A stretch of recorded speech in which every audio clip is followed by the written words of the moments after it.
Hello there, thrill seekers.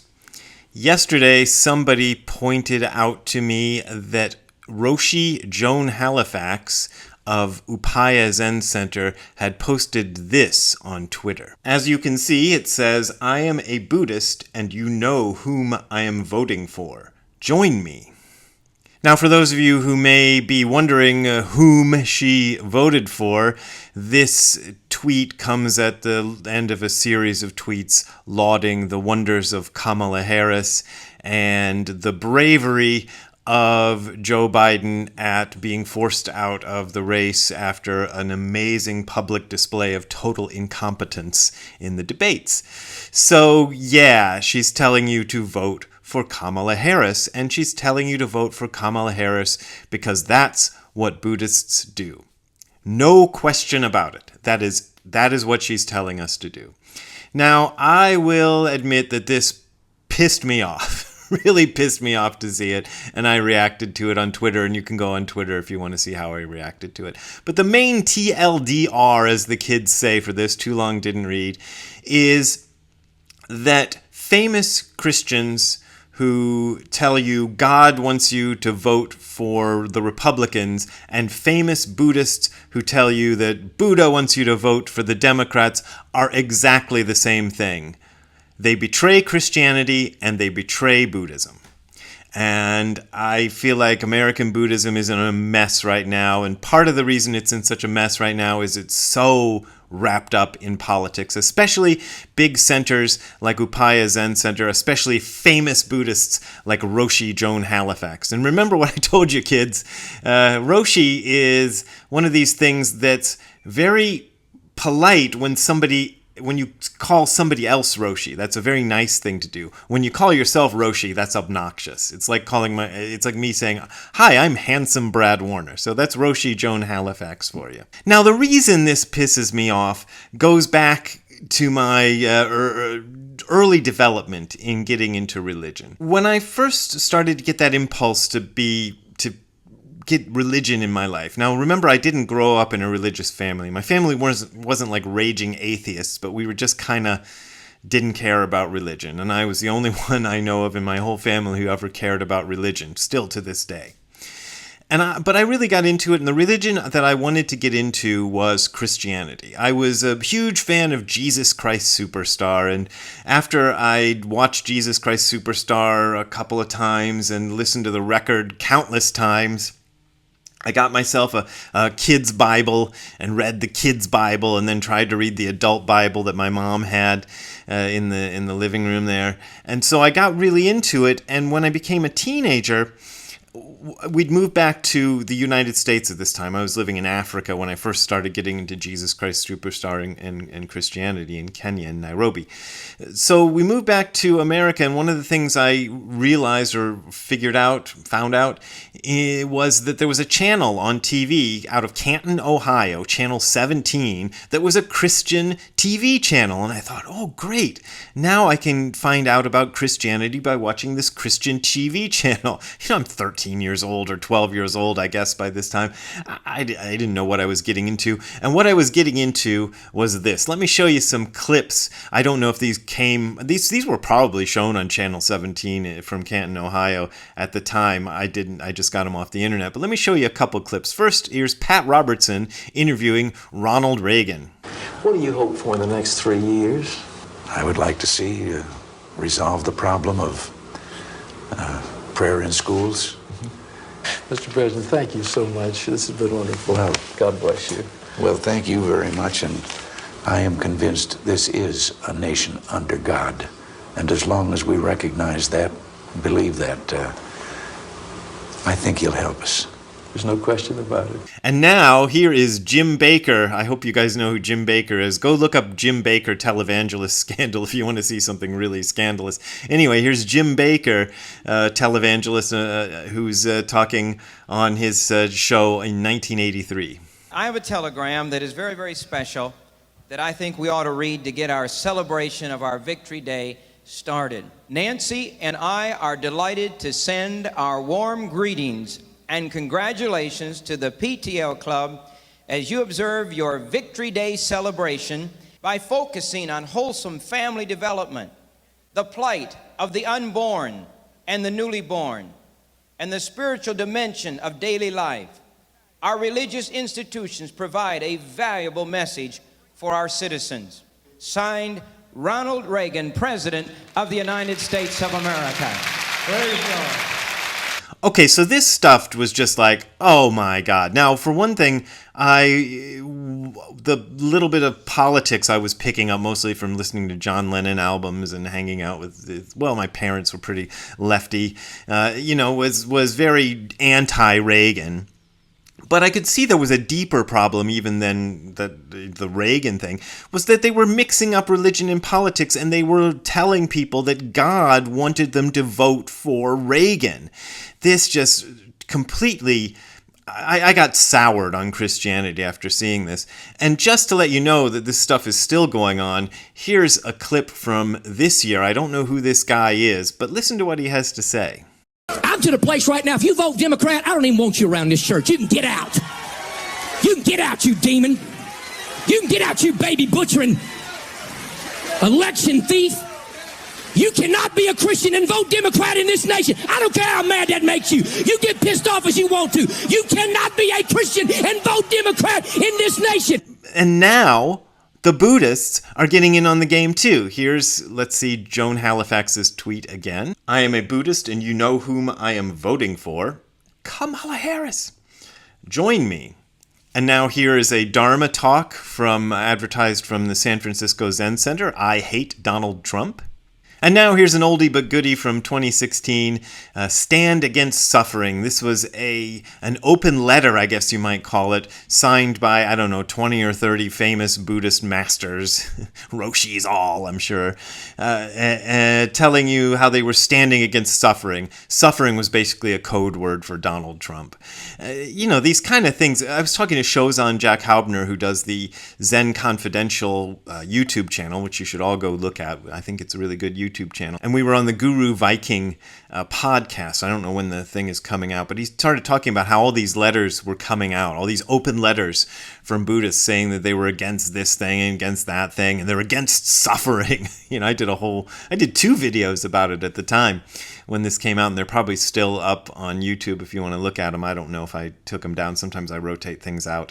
Anyway, the whole stand against suffering thing was just hilarious, because you're against suffering. Ooh, oh boy, who is for suffering? It's all of these things. You're like against suffering. I'm against racism. I'm against sexism. I'm against homophobia. I'm against who else is against racism? Now this is really true.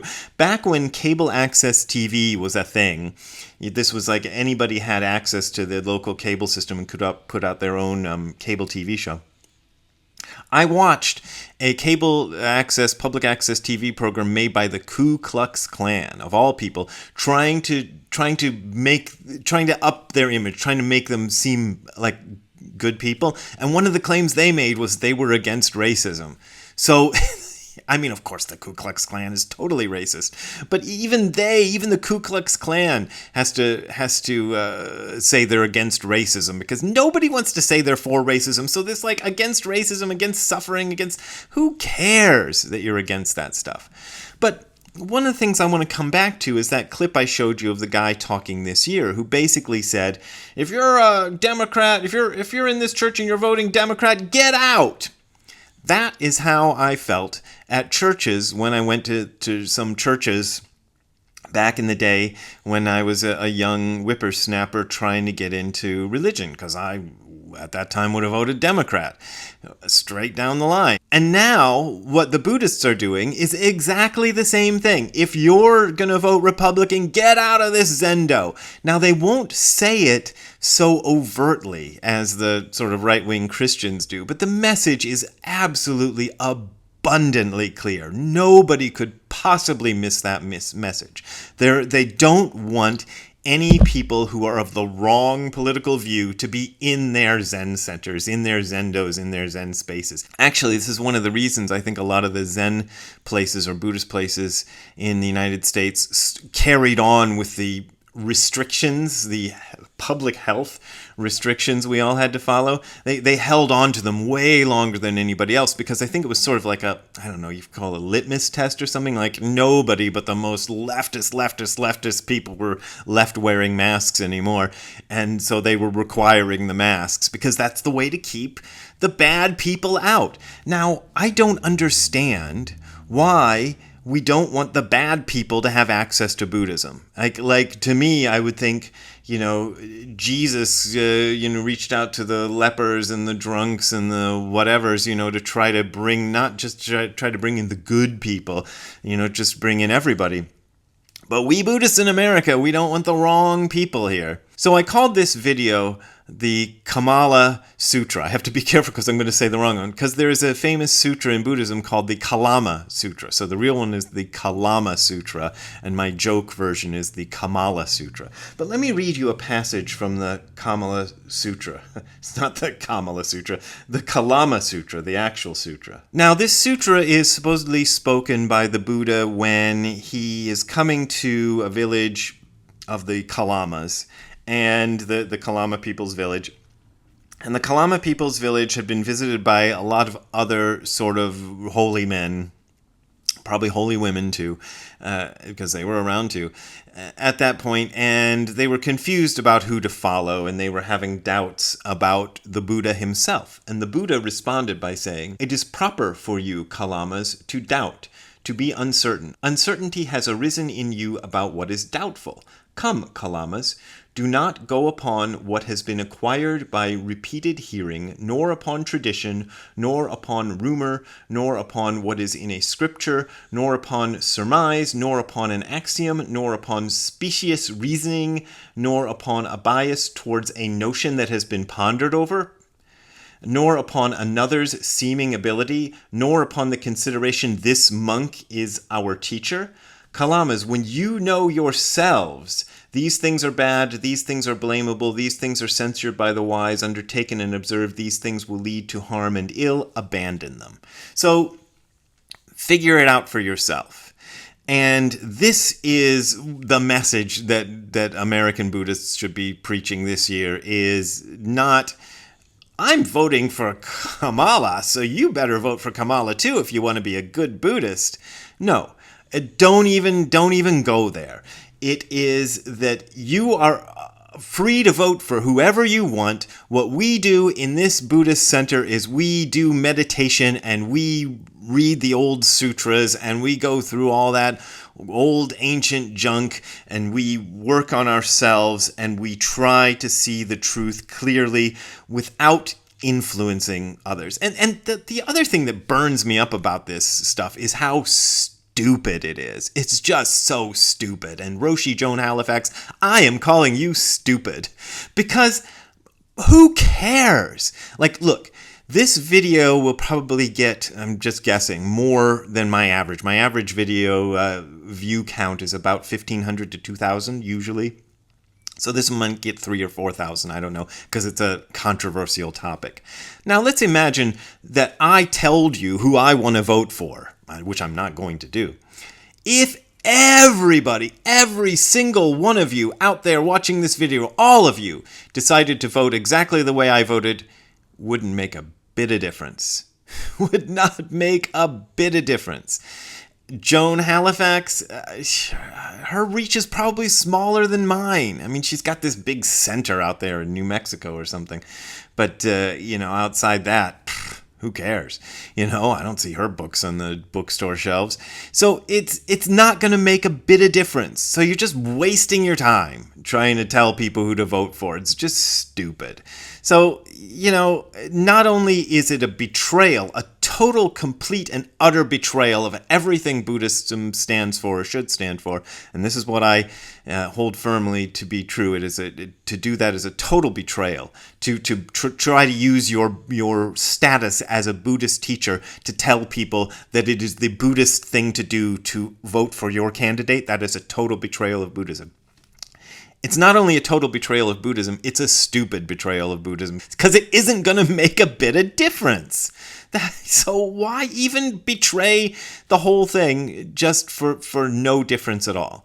And just for a kicker, I'll tell you again what I've said before. Outside of the United States, most Buddhists are politically conservative. This is just the fact. So the vast majority of Buddhists in this world are political conservatives, not usually right-wing loonies or anything like that, but they skew to the right of the center, most of them. That's just the way it is. It is only in the United States where people think that voting for the most leftist candidate is the Buddhist thing to do. And that's this tiny, tiny portion of new Buddhist recruits who basically are just, they're baby boomers who grow up in the 60s with the LSD and the protest marches and all this stuff, and they just can't let it go. And they're just going to keep doing it for the rest of their lives. And they're going to mix it up with their Buddhism. And they're going to say how great they are. And I'm telling you, we're going to start seeing those open letters signed by 10 or 20 or 50 Buddhists telling us they're against this or against that, which is just code. This is the thing. The right-wing Christians tend to be very blunt with their message. But the left-wing Buddhists like to be clever. And this is the thing, clever people like to be clever with each other, and they kind of go, you know who I'm voting for. Yeah, we know who you're voting for, Joan. I'm inclined to vote for the other guy just to cancel out Joan's vote. Wouldn't that be funny? I should do it just to cancel out her vote. Anyway, that is my little rant, and that's all I'm going to say about that, because I don't like making these videos. People think I do. I don't. And I don't like being the enemy of everybody. I tried to get in, spent 10 years trying to be friendly with the Buddhists of America, the big corporate Buddhists. I went to Upaya, I went to San Francisco Zen Center, I went to all those places trying to be pally with those people. And I'm going, after a while, I'm going, these are not the people I want to be pals with. They just aren't. Anyway, that's what I'm saying. And I wore the Ted Nugent shirt just to underline the thing. I found this at a Goodwill and just thought it was hilarious. Anyway, because people get mad when I wear this shirt on videos, so I'm just going to put it on just to make you mad again. Anyway, if you want to support me, you probably don't anymore, but if you want to support me, there are links in the description below on YouTube to my PayPal and Patreon accounts. Or if you don't like that, you can go to the link, or sort of the URL that you're seeing on the screen right now, which is hardcorezen.info/donate. That is hardcorezen.info/donate. There you will find links to my PayPal and Patreon accounts. Those are my main ways of making a living, and I appreciate your support. But as always, you don't got to support me if you don't want to. And I guarantee that Joan is working right now to try to undermine my career, so maybe I can use some of those donations, because they don't like it if you don't say the right thing. The big corporate Buddhists say they don't like that stuff. So they're probably mad at me already, and they're probably working on it. Anyway, also, I will be in Europe next month, and the dates are shown on the screen there. I will be in Finland, Germany, and England, and you can see the dates. And if you want to join any of those, you can find clickable links to how to join and how to ask people how to join or whatever at the URL that you're seeing below, which is hardcorezen.info/events. All right, we will see you next time. Have a good time all the time. Bye.